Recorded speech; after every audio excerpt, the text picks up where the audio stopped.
we'll talk about Supreme Clientele a little bit because we posted that on the page, on the community section or whatnot, and people gave their responses about what their favorite songs were from that album. Mm-hmm. A lot of people were saying one. Okay. I saw Buck 50 a few times, Mm-hmm. but I don't know, man. It changes for me a lot. Mighty Healthy might be my favorite one if you ask me today. So, Mike, it is funny that we're having the same feeling because guess what record came on the day of the anniversary of the album being released in my playlist, Mike? What's that? Mighty Healthy, Mike. And when Mighty Healthy came on, I was like, man, this record's different. It's different. And here's why it's different. It's different because you want to know what, Mike? More than any other record, maybe since that first album, it sounds like it belongs on Into the Wu-Tang, but I mean that in a great way, Mike. Both hands crusty. Chilling with my man Rusty Lowdown. Blew off the burner, kind of dusty. Beautiful record. It's a beautiful record. It is, man. So I usually lean on We Made It, but I don't know if We Made It's better than Mighty Healthy. And one is one of my favorite, like my top 5 on that album, because that's how great the album is like Wu Banger 101, We Made It, One, Mighty Healthy. That 4th spot be changing. Sometimes it's Malcolm. A lot of the times it's Malcolm. I can't believe you don't like Ghostini like that. I think the thing that's so crazy about that album, like the rest of y'all. That's all that is. The thing that's crazy about that album is he's special on every song. Whether it be collaborations, he's just special on there, man. Like every song is special. I don't know. No, he's pretty damn special. He's special. There's not a song that he's lacking on there. No, I said I take it back. Yeah. It's not like he showed to me on that album that he was elite. And before then, it was like we knew Method Man was elite because of, the placements that Method Man's had and the songs that he's been on. Method Man shines. And Ghost was doing that too on Wu-Tang Forever. I think he really shined on that Holocaust record, the Bobby Digital, Silkworm. Mm-hmm. Even though Holocaust had an all-time great verse, he still was able to make his presence felt. He did the same thing on Pete Rock's The Game. Mm-hmm. With Prodigy and Raekwon and all that. But with this one, man, I mean, for me, when Supreme Clientele dropped, man, Ghost became one of my all-time favorites. And he was peaking towards that, even the Charlie Baltimore record. You know what I'm talking about? What's the name of that song? Stand Up? The Charlie Baltimore song featuring Ghost. Where they're in the streets and I'm like Spider-Man's big brother up in the clan, drop like crackers scattered all up in your van.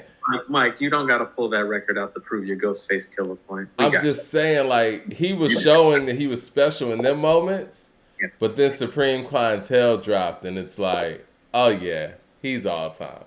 I mean, to be honest with you, Mike, he sounded different to me. Like, when I heard Motherless Child after the Purple tape, I was like, oh. I like, how about this, Mike? The reason why I'm not a bigger fan of Ghostini is because I prefer Motherless Child to Ghostini in terms of, like, storytelling, like, crime narrative Ghost. Like. I don't know, man. I don't know if it's because Supreme Clientele was just very flashy like that, but it just, I don't know. It's different. And I agree. And I agree with the sentiments. Sonically, the way I think the timing too, like you said, at that point, Wu-Tang. I mean, I don't want to say Wu-Tang ever fell off on any level, but we knew that gritty era of Wu was over, and Ghost came with something that was different from that, but showed that it was at that same quality level. If that makes any sense. I mean, Supreme Clientele is like, I guess it's their modern classic. You know what I'm saying? It's like no. It's like that's a different era classic right there. Yep. You know what I'm saying? I mean, that's the year 2000. Like, for me, I think it's the best hip hop album of that year. You went out again. Oh yeah. Did you press something? Yeah, I pressed something that time. My camera lens was a little dirty. Oh, okay. you look a little clearer, by the way, too. Cool, Yeah, that no, I works. noticed that. Yeah. Okay, cool. All right.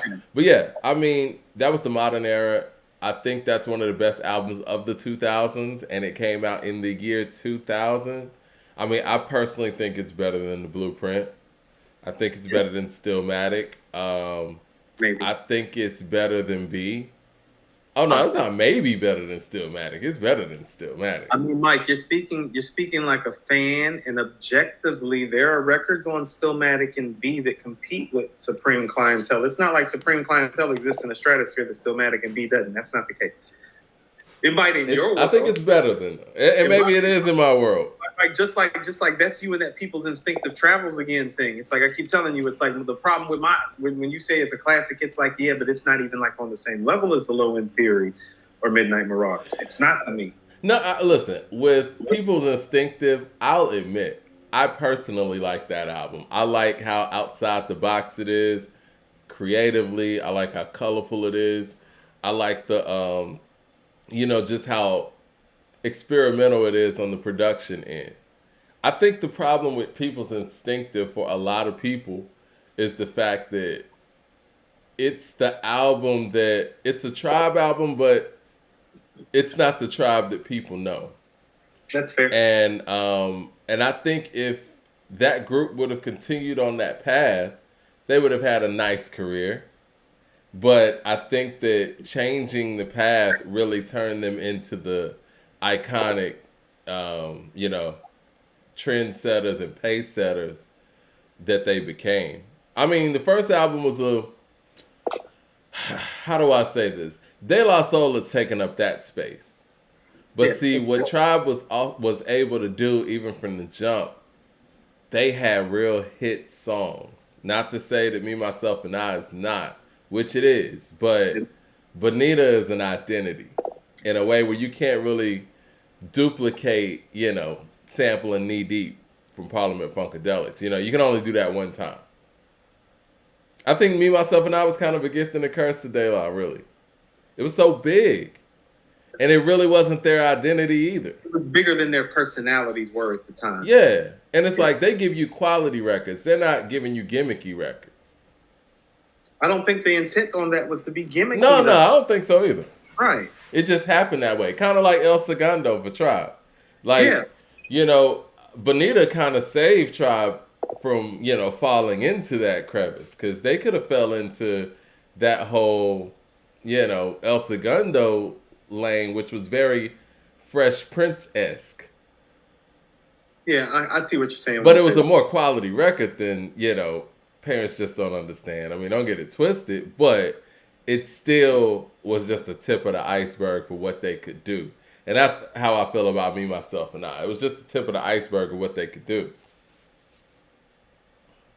Hey, Mike, I got some quick sidebar head talk I was thinking about right quick because I played some, a lot of 80s records came on my playlist this week. I heard a lot of Cool G Rap and Slick Rick this week, about as much as those two guys as I've heard in quite some time. Outside of Rakim's first two albums, which I think we both agree are the best mic performances by MC in the 80s, is that correct? Oh, yeah, hands down. I thought you were going to say ever. Right. But as far as the 80s is concerned, Mike, who has the best mic performance that an MC can lay claim to outside of Paid in Full and Follow the Leader? Best mic performance. I'm gonna say The Great Adventures. It is, Mike. I was listening to Slick Rick rap on that album. Mike, he's in a special zone as an MC on that album. Zone moments, man.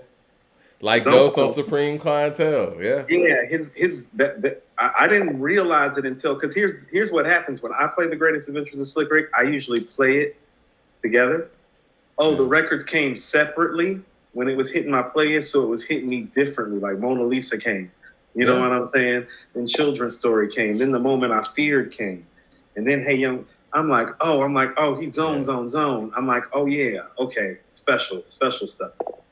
Yeah. I agree with you. So I would say Pusha T Daytona, those are zone situations, man. Absolutely. I mean, I would go as far as to saying Rakim on Let the Rhythm Hit Him Rhythm too. Hit Him? Well, that's 1990 though. He was rapping very different. But that's why I said 80s, because I think Let the Rhythm Hit Him's 90, isn't it? Yeah, that's 90. I'm just saying in general, just naming some albums where people were in the zone. Because that's summertime Rakim.